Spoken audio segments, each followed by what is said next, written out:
Hey everyone, I'm Armor Gaming, welcome back to my channel and welcome to Monster Legends. Specifically, welcome to a kind of first look analysis on Wasper, the newest, the latest, the upcoming team race monster from the Hive Warriors team race.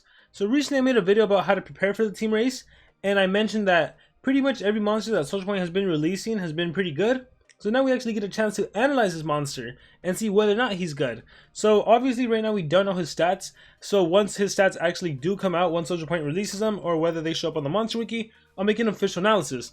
But right now it's going to be like an exclusive first look / my first thoughts, initial reaction to this upcoming race monster.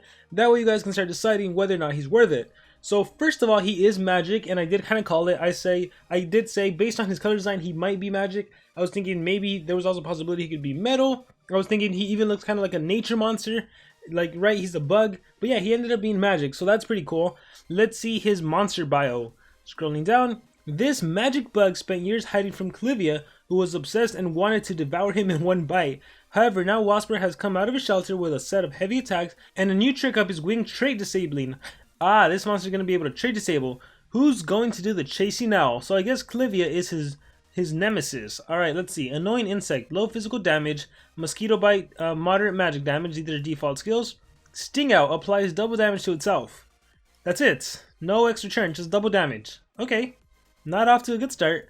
Applies triple damage to itself. Ooh, I like that. But you daze yourself. I don't like that. So you reduce your accuracy and your damage output by 25%, although you also give yourself triple damage. So what, triple damage minus 25% and then reduce accuracy? I don't know how I feel about that. I'm not the biggest fan of it. I think if it gave you an extra turn or something, I would like it a little more. You could always partner this monster up with someone that can give him increased accuracy, someone that can give him precision, with Charizard, who gives you the true vision trait, or the true vision ability to all of your teammates. But this is just a setup skill, so unless you have a turn time this monster to actually set up, not liking it too much. Applies a 50% life shield to itself, applies poison to all enemies. So I would assume this monster is an attacker, and unfortunately this skill, although it's nice that you give yourself a shield and poison the enemy, which poison will reduce enemy HP and damage output, you're not really dealing any damage. Poisonous exoskeleton, so far I'm not liking it too much. Irritating buzz deals moderate magic damage to an enemy, 50% chance of disabling trait on one enemy. Moderate special damage to one enemy applies a 30%. What the heck? So far, we have gone through all of these skills and I am not a fan. High Disable Buzz. Disables traits. Okay, there we go. Disables traits on all enemies. So AoE trait disable. Deals moderate magic damage. So first you trait disable, then you deal magic damage, and requires cooldown. So right now this monster is reminding me of Ingenica. Right? That's the closest thing that I can relate this to, because Ingenica has an AoE trait disable. Let's see. Deals moderate special damage to all enemies. It applies a 50% life shield to itself, requires cooldown. Okay, so let me see. This monster has a lot of setup skills. You can give yourself double damage. You can give yourself triple damage. You can give yourself a 50% life shield, a 33% life shield while dealing only moderate damage? That's not a lot. Like right now, all you have going for you is your trait disable, your AoE trait disable. Deals moderate, applies 50% life shield. I don't know. Oh, what the heck? Acid Spit. We have a nature-based attack. So maybe this is this monster's saving grace. You're a magic monster, but with a nature-based attack. That could be quite deadly. Keep in mind that nature has the elemental advantage over magic. So when you use a nature-based attack, you're going to be dealing 50% more damage. And this skill deals very heavy nature damage. So what, we're looking at 65, 70 damage? No, I think that's massive. So 60, 65, and then a 50% boost on top of that against other magic monsters. So maybe this can be used to kill Charizard? I don't know. Let's see, applies poison to an enemy. On top of that, if you don't kill the monster, you'll poison. And then Piercing Sting removes positive effects from one enemy. So that's obviously very useful if a monster has a skill like, or not even a skill, if a monster has skill Mirror, for example. If you're facing Elvira and the team has evasion, you can target one specific enemy, you can remove positive effects from it, and then you trait disable so they lose their trait, and then you deal heavy magic damage and you poison. Oh gosh, that's it. How do I feel about this monster? Well, he's an attacker. He's a magic attacker. I honestly don't like him that much though. I love the monster design, but skills wise, I'm not really feeling it. Hive Mind removes positive effects from all enemies. That's awesome. Disables traits on enemies. That is awesome. Massive spell damage, and this is awesome. Okay, ultimate is incredible. Love the ultimate. If you can get this on turn 1, that's great. It doesn't matter what the enemy has. You remove positive effects. You disable their traits. You deal massive spell damage. So, for example, this ultimate, even if you were to take on, if you were to fight War Master Remtar, keep in mind, Remtar doesn't take any damage from special-based attacks. It doesn't matter, and Remtar does skill mirror at the start of the battle.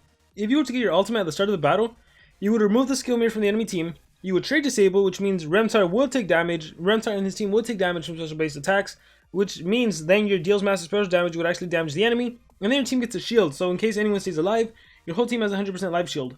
The ultimate is incredible, phenomenal. Everything else though, I'm not really feeling it. For sure, this monster is an attacker, right? Maybe he's a single target killer, especially if you get him ranked up. I do like piercing sting, right? Remove positive effects, trait disable, heavy magic damage. I do like acid spit, especially if you're going to be facing other magic monsters, right? Deals heavy nature damage. It's cool to be a magic monster with a nature-based attack. That's pretty cool. And then when you look at the other skills, although they're not amazing, like a 50% life shield, so maybe this monster will be quite tanky to kill, right? He can consistently be giving himself a 33% shield, a 50% shield, and dealing some damage. I guess we're going to have to wait and see his stats. I imagine he's probably going to have the strongest attack power in the magic category. That's the only thing that I think can make this monster kind of worth it. Because right now, like, I'm not really feeling it, right? I wish he would have done more with trait disable, like maybe trait disable in an extra turn. I don't know, I feel like just the current, as far as the current monsters that have been released, I don't think he lives up to the hype of those monsters. Like, then again, it also depends on his trait. Maybe he's going to be immune, maybe he'll be like Jelotron, and he'll be immune to control effects. Maybe like, I think lots of times a trait can make or break a monster. For example, if this monster has dodge area, he might be really worth using. If he has, like I said, like Jelotron, where he can get hit with control effects, and maybe a status caster immunity to torture, he could be worth using. Maybe he'll start off by giving his team a life shield, a 50% life shield, like Foreman. It's really gonna, I think it's really gonna come down to the trait in terms of stats. I am seeing this monster having the highest power in the magic category. I'm seeing him having a pretty, the highest power in the magic category. I'm seeing him being pretty tanky, and I'm seeing him having a pretty high speed. Not the fastest speed, but a pretty high speed. He's definitely not a 3-speed rune monster, because, I mean, the best he can do is trait disable. He's not a controller. So you can run him literally just like you run Ingenica. You could team speed him. You could maybe give him a speed and 2 strength. I think he's probably going to go more the attacker route.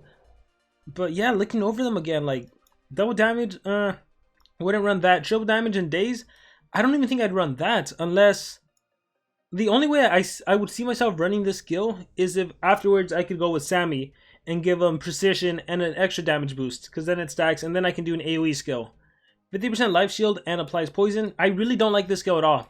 If you're in this monster with team speed runes, there's arguments to run this skill because you give yourself a shield and poison the enemy. But if you're running strength runes, this skill will not benefit you at all, because you're not gonna benefit from the strength runes, right? You're just gonna poison the enemy. It doesn't deal any damage. This one is not worth running. 50% chance to trait disable, 33% life shield. I imagine this will be a spammable skill. So if you ever face monsters that can do cooldowns activated, like Dungeon Master in the magic category, that's gonna be worth running. Disables trait on enemies, moderate magic damage. This is your trait disable. That could be useful. Moderate magic damage. This is your AoE. And 50% life shield. Again, you do have a lot of shield, so I imagine the monster being tanky. In terms of relics, maybe he'll be able to hold an armor relic and then some attacker relic, maybe a sword relic. But yeah, deals heavy nature. Yeah, the cool thing he does have is that nature-based attack being a magic monster. And yeah, piercing sting and acid spit, it's probably what I like the most, and the trait disable, but I'm kind of disappointed, with the exception of the ultimate. The ultimate is phenomenal. I love the monster design. In terms of team race monsters, he's a little underwhelming in my personal opinion, as of right now. Again, we have to wait and see his stats, because maybe that can change everything. We have to wait and see until we find out what his trait is, because maybe that can change everything. Because if he has dodge area, definitely is going to be worth using. If he has, like I said, he's immune to control effects. If he can do status caster torture immunity, like that'll be really good. But right now, I'm feeling he's a little underwhelming. But that's just my thoughts on this monster. Like I said, it's kind of an exclusive first look, my first impression. I'm not liking him too much based on how he is right now. If we were just to look, like, ignoring stats and potential trait, I would say this is a race that I feel like I and my team would probably not really be too interested in participating in. Honestly, maybe we'll get him rank 3, very minimal effort, finish within the first 2 days, and just take a 5-day break. That's what I'm thinking right now. Obviously, I gotta go on Discord, I gotta talk to my team, gotta see what they're thinking about this monster right now, but that's just my personal opinion. But now I want to hear from you guys. What do you guys think about this monster now that we've seen his skills? Let me know in the comments below. Is there any positives you see about his skills? Any negatives? How do you think he'd compete against current magic monsters, given that he is an attacker and the magic category has a lot of really great fast deniers? Which is why I'm saying if he has dodge area, that could be phenomenal. Maybe imagine he had like a team, like a status caster dodge area. That'd be crazy. But yeah, guys, just let me know whatever thoughts you may have in the comments below. Give me predictions. How do you think his strength is gonna be? His life, his speed, what runes, what relics? What relics do you think he's gonna have? Whatever thoughts you may have, please leave them in the comments below. Thank you very much, and I will see you all next time.